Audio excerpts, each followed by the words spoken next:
cumprimento vocês com a doce paz do Senhor Jesus nesta manhã. Queridos, que a semana tenha sido de paz, de conquistas, de vitórias, mas também de muito aprendizado, porque é assim a nossa vida, né?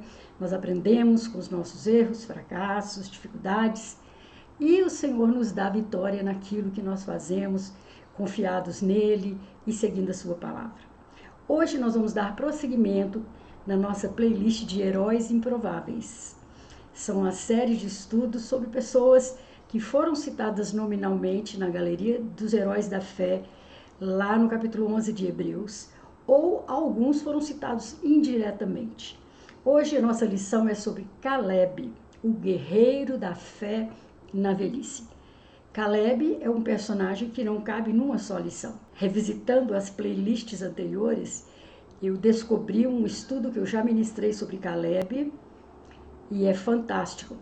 E hoje vai acrescentar, se você já viu o estudo anterior, se não, vou deixar o link para você no final, mas vai acrescentar aos seus conhecimentos este personagem que tem tanto a dizer para os nossos dias de hoje. Caleb, o guerreiro da fé na velhice. Então, queridos, os textos bíblicos que vão nos servir de base está em Números no capítulo 13, os versículos 1, 2 e 6.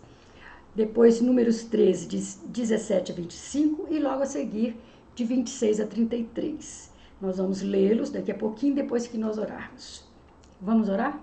Querido Deus, Pai Celestial, nesta manhã nós te louvamos pela tua bondade infinita, pela tua provisão, pelo teu amor, pela salvação que nos dá em Cristo Jesus, por tudo, Senhor, que nós temos recebido das tuas divinas mãos. E nesta manhã nós clamamos ao Senhor para que venha ao nosso encontro, nos ungindo, nos inspirando, Senhor, para que possamos ministrar a tua palavra de uma maneira clara, de uma maneira que impacte os corações de todos aqueles que vêm até esse vídeo para estudar a tua palavra. Eu peço uma bênção sobre cada pessoa que está nos vendo, aquelas que ainda virão nos ver mais tarde ou em outro momento, para que a palavra do Senhor realmente atenda a esses corações naquilo que eles estão precisando. Muito obrigado desde já, em nome de Jesus. Amém. Quem disse que a carreira, a vida, acaba aos 60, 65, acaba com a aposentadoria? O cristão nunca se aposenta, não é mesmo? Mesmo que as suas atividades diminuam ou cessem no campo do trabalho, mas na nossa carreira cristã, na nossa missão, nós temos muito que fazer ainda enquanto estivermos nesta terra. Caleb tinha 85 anos quando entrou na terra prometida e conquistou o seu quinhão de terra. Nunca é tarde demais para fazer a obra de Deus. Por causa da sua fé em Deus, Caleb sobreviveu os 40 anos no deserto, depois do êxodo do Egito. Aos 85, ele conquistou o território de Hebrom, que ficou para os seus descendentes. E mais, ele sentia tanto vigor quanto quando ele tinha 40 anos.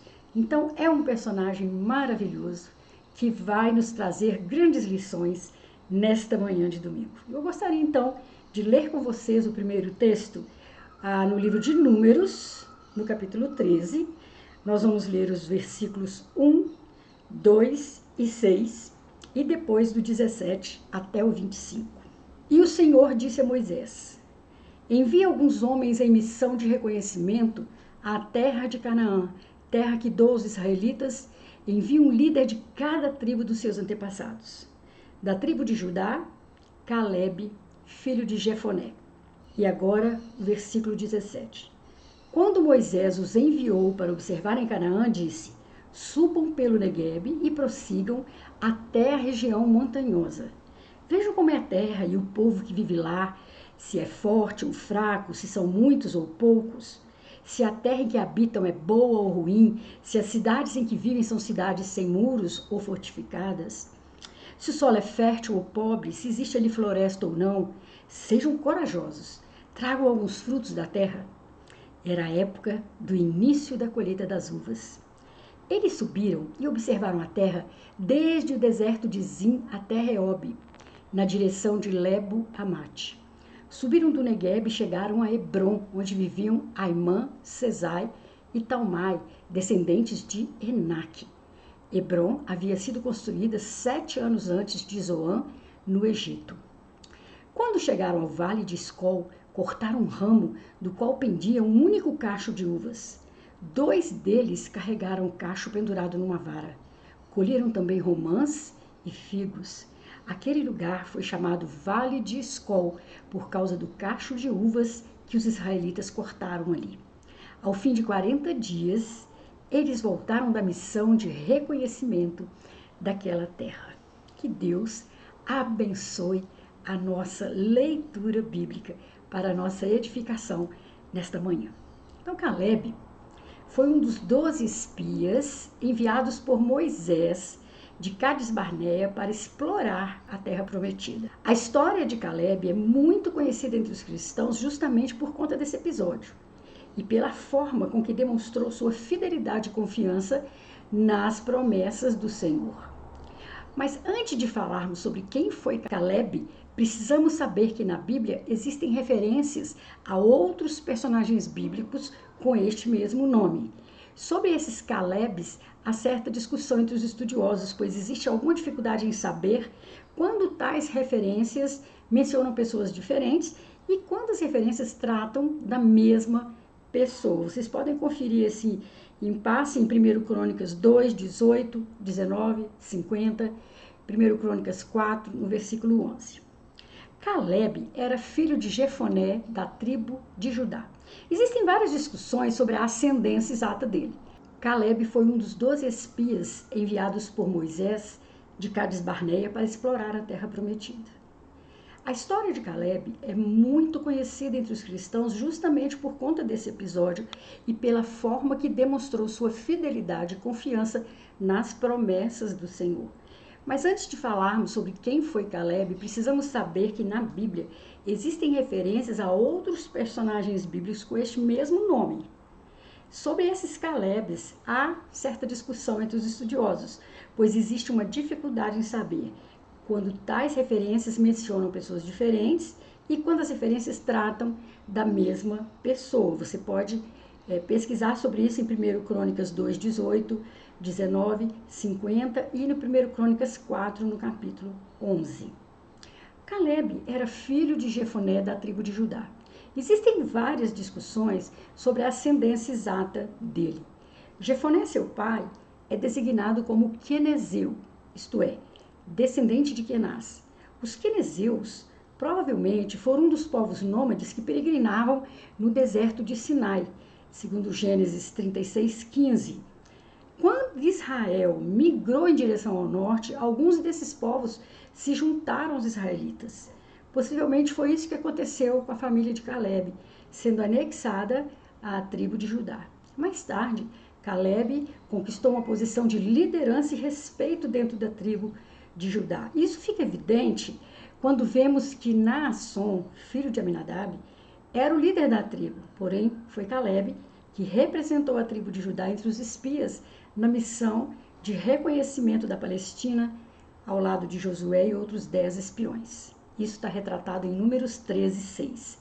E mais tarde, como um daqueles que dividiram a terra em territórios tribais, aí já no livro de Josué 21:12. Em Josué 15:13, lemos que Caleb recebeu sua parte no meio dos filhos de Judá. Tal expressão deixa claro que ele não era um membro nativo daquela tribo. Tempos depois, na época de Saul e Davi, os descendentes de Caleb ainda eram respeitados em Judá, conforme narra 1 Samuel 25:3, 30, 14.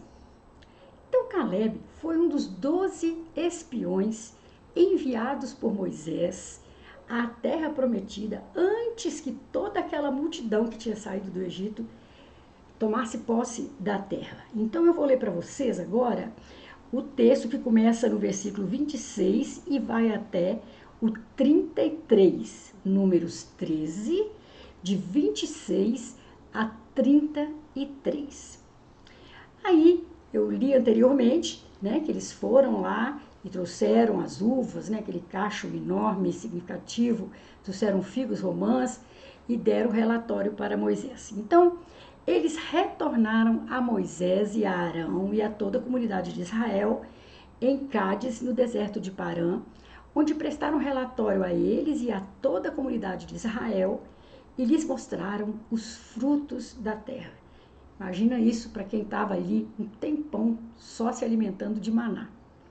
E deram o seguinte relatório a Moisés: entramos na terra a qual você nos enviou, onde mana leite e mel. Aqui estão alguns frutos dela. Mas o povo que lá vive é poderoso e as cidades são fortificadas e muito grandes. Também vimos descendentes de Enaque. Os amalequitas vivem no Neguebe. Os hititas, os jebuseus e os amorreus vivem na região montanhosa. Os cananeus vivem perto do mar e junto ao Jordão. Então Calebe fez o povo calar-se perante Moisés e disse: subamos e tomamos posse da terra. É certo que venceremos. Mas os homens que tinham ido com ele disseram: não podemos atacar aquele povo, é mais forte do que nós. E espalharam entre os israelitas um relatório negativo acerca daquela terra.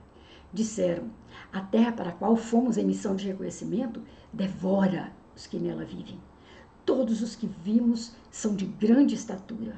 Vimos também os gigantes, os descendentes de Enaque, diante de quem parecíamos gafanhotos a nós e a eles. Dos 12 espiões que partiram para explorar a terra prometida por Deus, apenas Calebe e Josué demonstraram confiança no Senhor, enquanto os demais espias insistiam em desencorajar o povo de Israel, relatando que apesar da fartura que existia ali, naquelas terras havia grandes cidades e terríveis habitantes. O povo de Israel agiu de forma infiel a Deus e não confiou em suas promessas para poder conquistar a terra que o Senhor havia prometido. A incredulidade dos outros 10 espias foi castigada pelo Senhor quando eles morreram de praga. Você lê isso em Número 14, de 36 a 38.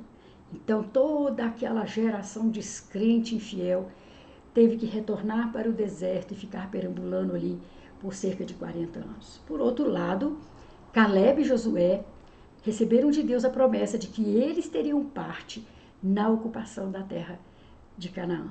Calebe era mais velho do que Josué, por isso, na ocasião do reconhecimento da terra prometida, ele exercia liderança e às vezes é mencionado sozinho. Calebe tinha 40 anos quando foi enviado para espiar aquela terra. Nós ministramos uma lição sobre Josué, vai falar muito dessa parte, né, da Bíblia, e agora vem Calebe completando esta história.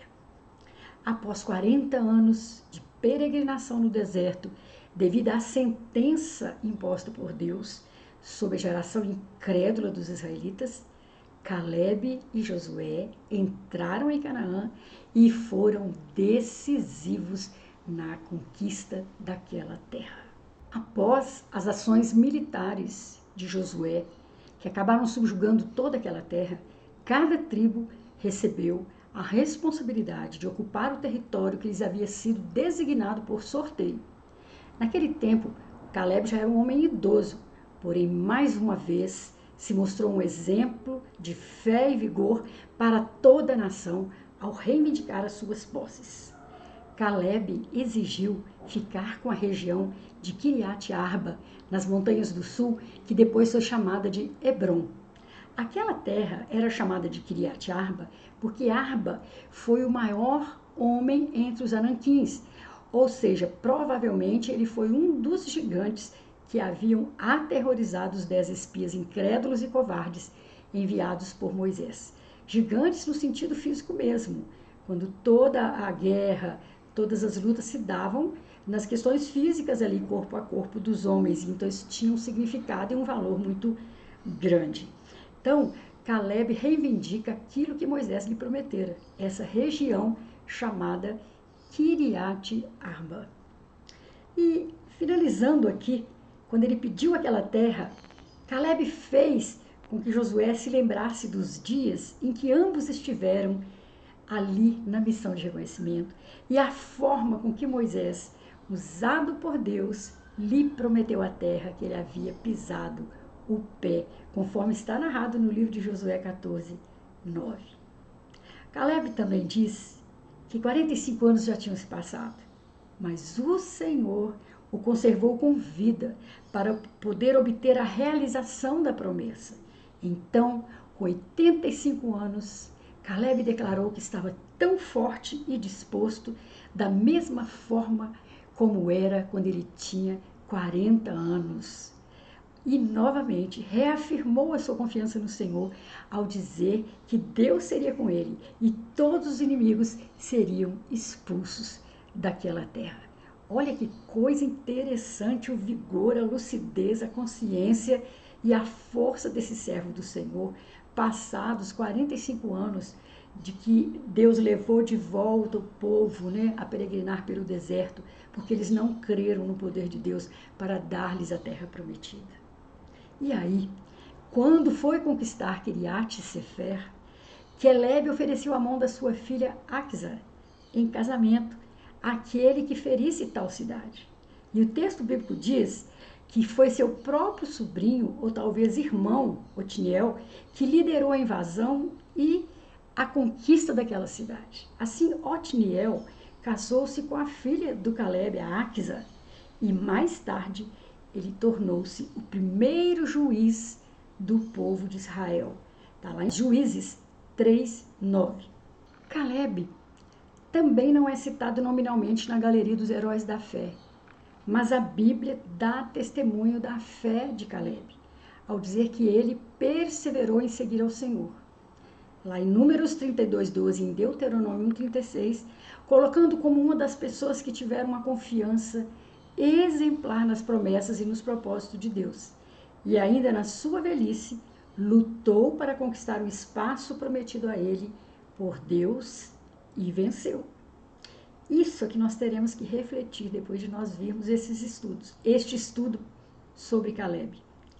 E aí, irmãos, eu não poderia deixar aqui de mencionar o Salmo 92. Ele se encaixa tão bem na vida de Caleb.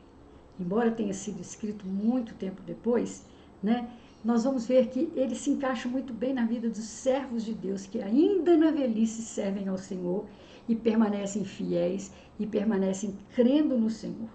Então eu vou te convidar a ler o Salmo 92 e os versículos vão te lembrar toda a trajetória do Caleb, mas vão falar também com você que está caminhando para a terceira idade, ou como eu já está na terceira idade, lembrando que o Senhor ainda pode fazer muito através de nós. Salmo 92. Como é bom render graças ao Senhor e cantar louvores ao teu nome, ó Altíssimo. Anunciar de manhã o teu amor leal e de noite a tua fidelidade, ao som da lira de 10 cordas e da cítara e da melodia da harpa. Tu me alegras, Senhor, com os teus feitos. As obras das tuas mãos levam-me a cantar de alegria. Como são grandes tuas obras, Senhor, como são profundos os teus propósitos. O insensato não entende, o tolo não vê. Que embora os ímpios brotem como a relva e floresçam todos os malfeitores, serão destruídos para sempre. Pois tu, Senhor, és exaltado para sempre. Mas os teus inimigos, Senhor, os teus inimigos perecerão. Serão dispersos todos os malfeitores. Tu aumentaste a minha força como a do boi selvagem. Derramaste sobre mim óleo novo. Os meus olhos contemplaram a derrota dos meus inimigos. Os meus ouvidos escutaram a debandada dos meus maldosos agressores. Os justos florescerão como a palmeira, crescerão como o cedro do Líbano. Plantados na casa do Senhor, florescerão nos átrios do nosso Deus. Mesmo na velhice, darão fruto, permanecerão viçosos e verdejantes, para proclamar que o Senhor é justo, Ele é a minha rocha, nele não há injustiça. Amém e amém. Com essa linda oração, que você pode reler quantas vezes quiser aí na sua Bíblia, nós podemos crer que ainda que as nossas forças não sejam mais as mesmas, ainda que tenhamos limitações físicas, na velhice, a palavra do Senhor afirma que nós ainda daremos frutos desde que sejamos plantados na casa do Senhor, servindo ao Senhor, com o povo do Senhor e proclamando que o Senhor é justo e que Ele é a nossa rocha, que nele não há injustiça. Que o Senhor Deus te abençoe e te dê uma excelente semana, em nome de Jesus. Amém e amém.